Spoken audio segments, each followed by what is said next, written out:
bro? What's going on, my brother? What's going on? What's going on? What's up, baby? Doing good, doing good. Come on in, man. Yeah. So I'm gonna do this right here quick. Check. It works, guaranteed to work. With no hesitation. That's good. You guys coming out as well. Trying to get something started or keep something going to where it's a safe space for black men to come around. You speak up just a little bit louder, please. I appreciate you. No problem. He got an old man, he can't hear good. Thank you guys for coming out. Like I said, trying to get something going to where we have resources throughout the community to build up the community as well.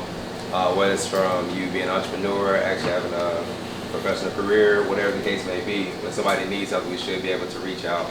Actually be able to have a conversation in a good light, where it's not no judgment or anything like that.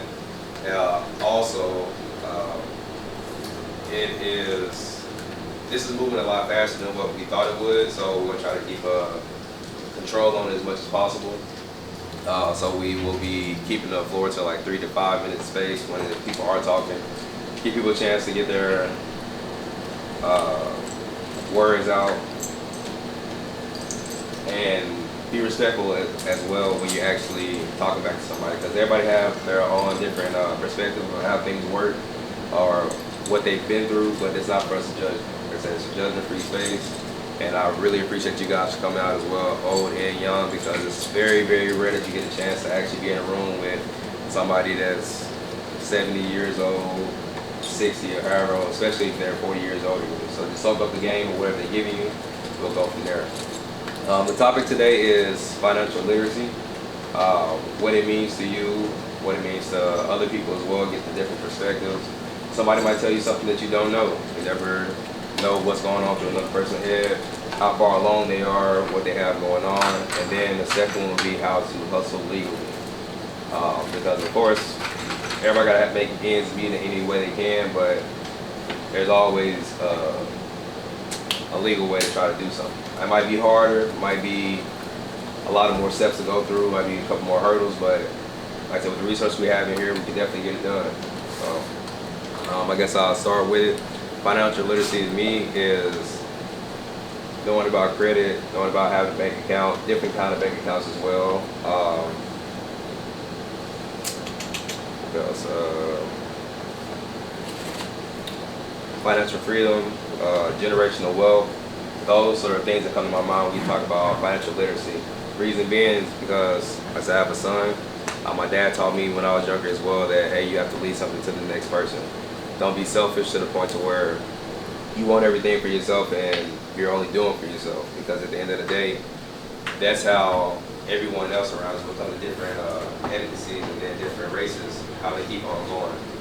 They decide not to be selfish, they decide to keep on going through the hard days, whether it's hot, cold, sleet, snow, and next thing you know, Cruz grows up and he has a business up under his name already at 17 years old. So rather than having to go punch a clock, to be it versus somebody else when that's about how it's going right now with the government, he can have something that he can call his own, be able to give on down the line to his son or his daughter. When I think about that, I think about places like Walmart, Ford, McDonald's, all different places, because it started small just the same way that anything else does. But instead of throwing in the towel when everything got hard or when they finally did get rich or whatever, they kept on going, kept on pushing, leading to their offsprings in different ways, whether it's Walmart, Dave & Buster's, or those different places. So that's the biggest thing for me when it comes to financial literacy is understanding what to do and how to get into those certain spaces of being able to pass things down to your offsprings or anybody else that you need to. So that's more so for me. If anybody else have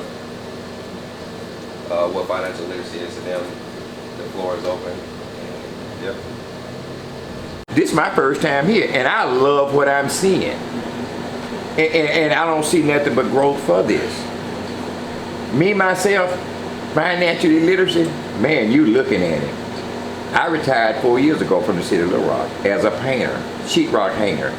And I do it very well today. I'm 71. God has blessed me. My past doesn't look like me now. And if you live foul, I got a story to tell. I've got a small paint business. And my paint business doesn't really actually take care of itself from month to month. Cause I throws that money away. My kids run my life. My old lady runs my life. So with that said, no, I never have money from month to month in my business, but I've got other ways to get money. I'm 100% disabled vet here, just became 100% disabled vet. God has been good to me. My past, man, what a sad man. But just to know that I can come and sit with all of you rich guys, it's a blessing to me. And if you're in here, you're rich. If you're in here, you're rich. Sky's the limit. I mean, I've got a lot of things, a lot of issues that I have that I would like for somebody to bless me with an answer. Maybe this is not the forum for it right now. But I'm sure if we keep coming, it'll get to ours eventually. Right now it's about finances. Yeah, I need some finance advice. How to say no to my kids, first of all. Don, what is your definition of financial literacy? Well, here's me. I'm an enabler. What I mean is, I go beyond for anybody that's close to me. I don't give that bill money away. I don't give that hard note money away. But that extra that I have, sure you can get it. Sure you're gonna pay me back like you almost paid me back last time, but yeah, I'll do it again. Yeah, I'll loan you my car and you tear up my car and I'll go buy another car. I always have enough, but that money, bad credit. Oh man, I bought, well. Listen. To get honest at. Listen. My baby done tore up 3 brand new cars I bought. You tore it up, don't so go get a renter. Get a renter, she tear it up. Go buy her another car, she tear it up. Drunk, on pills. Man, I got a lot of issues. I'm so glad to be here. I could talk this whole meeting about all of the dysfunctional stuff go on in my family. And hopefully I can tell you guys something so y'all won't have to do that. Does anybody in the room, can anybody in the room give me a definition of what financial literacy looks like? I'll give it a go. I would say I think financial literacy, of course everything Steph said, but in a deeper sense, I definitely think that it also means like you make the conscious decision whether you got bad habits, whether you got addictions, any of that stuff. When you prioritize a better future, a better life for yourself, you put the wants aside for the needs, of course. Instead of going and blowing your money on J's, put it in a stock, put it in a investment, something that's gonna grow your money. I feel like most basic way I can say it is minimizing liabilities and upping your assets is the ultimate definition of financial literacy. Hey, man. Go ahead. Yeah, and you mentioned something. That word, that dreaded word, addiction, and if you look at that and just expand from there, it's like we give away so many years of our life, not just being unproductive, but not learning. Financial literacy is something I kind of fell into in the car business. And, amortization rates, interest rates, debt to income. You need to know what that means. You need to know, what type of pot you need to have set to the side to where you can add to while also paying your bills. Okay, and being able to pay your bills. You got to have, a lot of money coming in, or inheritance or whatever. But I just kind of fell into that, and I mean, there's so many things that prevent us for lack of knowledge. Just for lack of knowledge. But when we have a place like this, safe space, whether it's men and women or separate or whatever, I don't really mind either one. We might feel more comfortable you know, as men, talking among men, but they need this too. I mean, mothers done raised this world, you know, and they need help as well. You know, The reason I brought up, and I'm glad, let me cut it to you, but the reason I brought up women, because I've been dealing with this for the last couple of weeks, and it came to my attention that women are barbers too. yes, they And are. because this was Barbershop talk, and I love the fact that I brought it to the floor, because I agree with everybody in the room. I think that women, we love our women, and we want to include our women, but I agree with you guys on this may not be the place for the include them Maybe not right now. And you know, maybe we, like the brother said, you know what I mean, maybe we'll do something special for them every now and then, maybe, you know, or we can include them in. But as of right now, I agree with everything that's been said as far as what's going on turn, as far as men do have the tendency to open up more among one another, as opposed to not have to tap dance on their feelings and everything. But I really would like to know, does anybody in the room not know what an emergency fund is? Is there anybody in the room that don't know what an emergency fund is? That's good. That's good to know, you know what I mean, that like I said, evidently we learned it earlier. But your definition. Explain it to us But anyway. an emergency fund, my definition of an emergency fund is at least 3 to 6 months of your overhead. So if your overhead is costing you $3,000 a month, you need to at least have at least $9,000 to $18,000 set aside just in case for an emergency. You know what I mean? Just to be able to handle your overhead just in case something happens. You know, because that's why it's called an emergency. It's going to Lee. That's why it's called an emergency fund. Because why? Because things happen. You know, things happen, whether your car break down, whether you know what I'm saying, you lose your job, whatever happens, you need an emergency fund.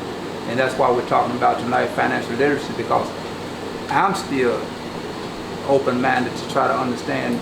I need to learn more about financial literacy myself, you know, to try to get to the next level in what I'm trying to do. And the reason we brought it to the floor tonight is because us old heads is one thing, and you know, Don, Till, us old heads is one thing. But when we're talking about a young man that's 16, 17 years old, you know what I mean, he needs to know what financial literacy means. On how you're going to spend that time, you need to learn how to spend money, because everything works on credit. Yes. And so if you exercise wrong, or you decide that, oh, you know what, I bought this shirt, I bought all these things on clearance here, and they gave me an extra 10% because I got their card.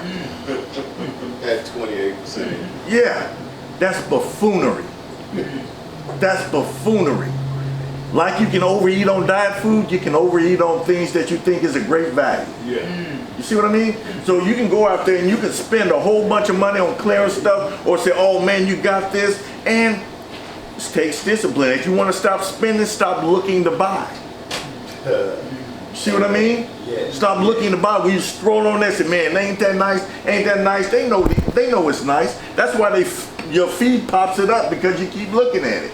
And sooner or later, you're going to spend something you don't have for something you don't really need. Then when something comes that you really need, you don't have it because you're wearing the resources to get it.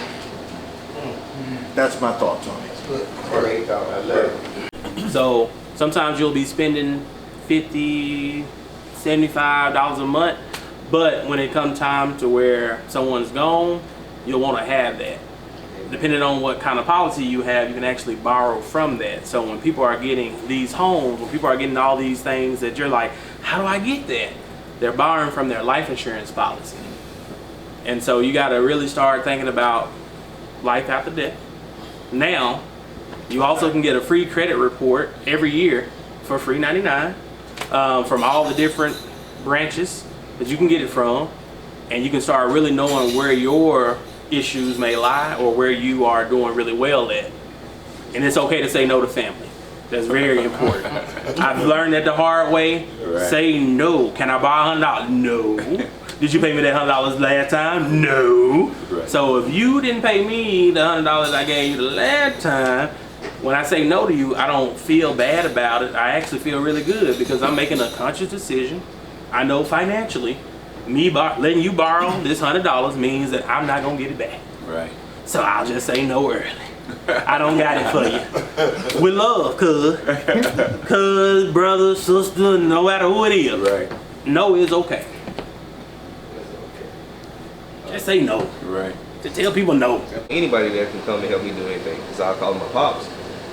So when you think about trade, that's a lost art, because Lord forbid that it happen anytime soon. If anything go to hell, nobody has a trade where they can trade anything. Like, hey, I'll come to your house if you give me some food, or hey, I'll go come to your electricity if you give me this X, Y, and Z. So for the young people, I would say look into those different things, because you might like carpentry, you might like plumbing, you might like electricity, but like I said, the lifestyle that a lot of people want to live with, being able to provide for themselves, those are things that happen. Those are things that people use as well, because those are necessities that's needed in this world. So, Yeah.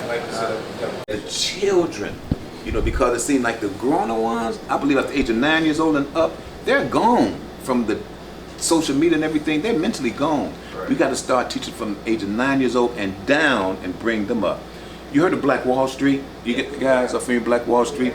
Most of these children do not know nothing about Black Wall Street. If they only knew that black people were once the richest people on earth here in America, they would say, if we once was, we can.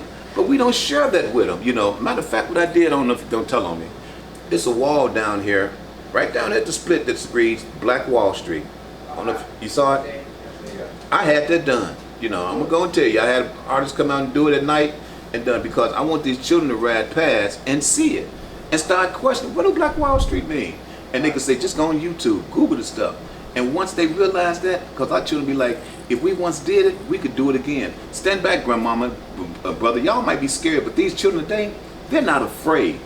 We were afraid of the clans, not these babies today. Them are warriors, and they want to think and they want to know, and we got to put it to them. I think, Maxwell, I'm trying to figure out, since you mentioned Black Wall Street, Maxwell, when you talk about, what a hustle is and stuff, but the trades and hustles don't necessarily have to be. When we think of trades in our generation, for the youngsters, when we think of trades, we think of plumbers, electricians, and welders and stuff like that, because that's what was going on in our generation.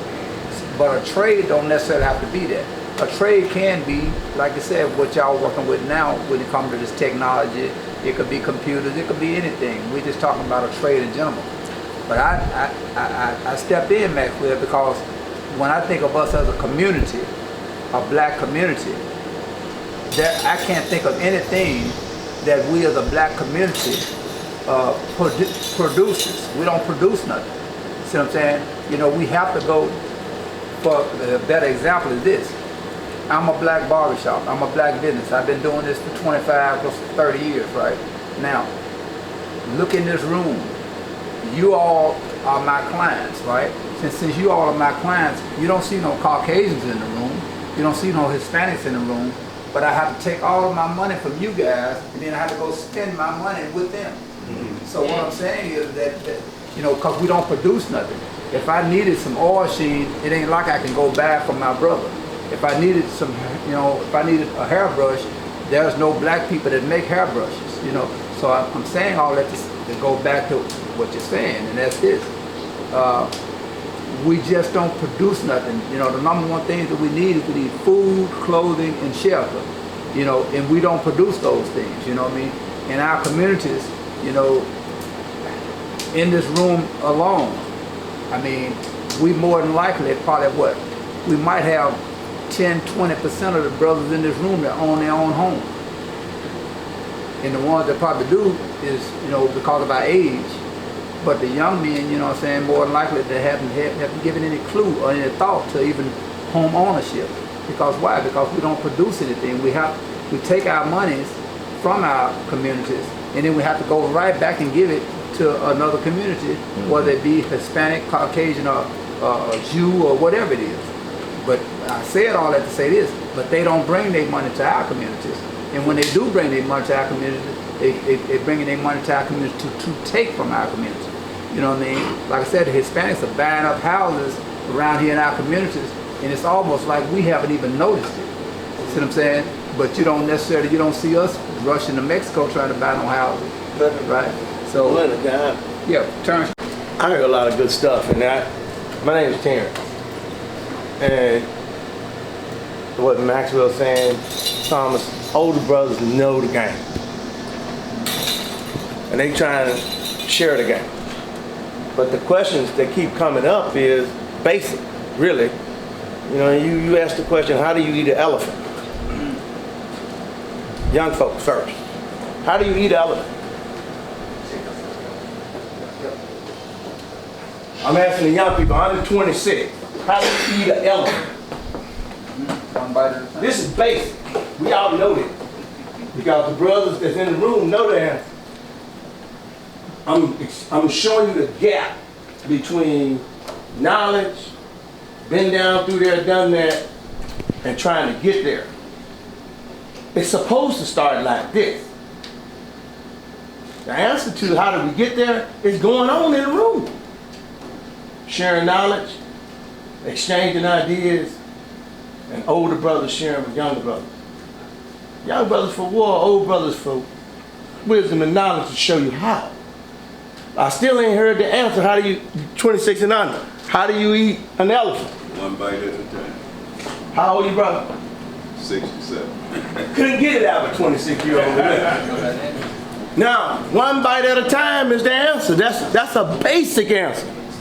Yes, sir. One bite at a time. Yeah, you heard that. You heard from a 6 or 7-year-old.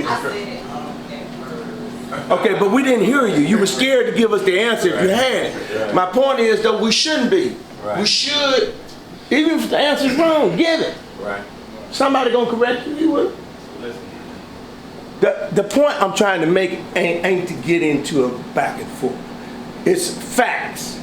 Now they got something out here called alternative facts. We didn't create that. That's a lie. If you turn a fact over and it's alternative, it's a lie. It's just a sanitized way of saying lie. It ain't the truth. So the first thing we start with is truth. We gotta build a foundation on understanding truth, like what we doing in here. Because it ain't going nowhere without it. Don't build a solid foundation with a house and watch it fall through. The wall's gonna crack, the door's gonna close because the foundation jacked up. Same thing with us. When we come in, I gave him a penny. And I say, you double your penny every day. Would you trade with him? You keep your penny and double? Why? I want to hear this then. Because over time, it's going to be more than $1 million. At what point does it exceed $1 million? I'll say after about a month. Take your phone out. Look it up. My point is, he chose right. Most folks ain't going to choose right. Even older folks. They're going to take $1 million and say, I can make $1 million, make another million. Might be true if he got enough knowledge and understanding and he got the resources to do it. The things we talking about with white folk, black folk, Mexicans, bullshit to a degree. I can go pick out a group of people and get 100 white folk. It's gonna be the 20-80 rule. 20 of them gonna do the right thing, 80 of them gonna F up. Okay, a group of black people gonna be almost the same thing. A group of Hispanics gonna be almost the same thing. The difference is in their culture. What are they doing with their money every day? What are they doing with their kids every day? What are they doing with their families every day? $1 million, I gave him a penny. And I say, you double your penny every day. Would you trade with him? You keep your penny and double? Why? I want to hear this then. Because over time, it's going to be more than $1 million. At what point does it exceed $1 million? I'll say after about a month. Take your phone out. Look it up. My point is, he chose right. Most folks ain't gonna choose right. Even older folk, they're gonna take $1 million and say, I can make $1 million, make another million. Might be true if you got enough knowledge and understanding and he got the resources to do it. The things we talking about with white folk, black folk, Mexicans, bullshit to a degree. I can go pick out a group of people and get 100 white folk, it's gonna be the 20-80 rule. 20 of them gonna do the right thing, 80 of them gonna F up. Okay, with black people gonna be almost the same thing. Group of Hispanics gonna be almost the same thing. The difference is in their culture. What are they doing with their money every day? What are they doing with their kids every day? What are they doing with their families every day? It's real. Life's short. And we're black. Been holding blacks down. Talking about the white man and the black man. We put ourselves in that position. They didn't do it. We did, because we don't trust one another. We gonna help one another. When I'm gonna go to this man, I need your help and he help me. I go to Liz and how you do this? And he showed me the way, because somebody got to bring you up. But we try to tell each other now, see you doing good, I'm gonna slap you. See how this is supposed to work for us as black men. I'm a person bail bondsman too. I get folks out of jail, then I go run their ass down and put them back. My dog. I do. For one of the other day. Today. But what I do with these people, I try to help them along the way. I let them know it's a way, it's a better way to live this way. But I can't make you big. I can look at it. I ain't no big deal. But I'm trying to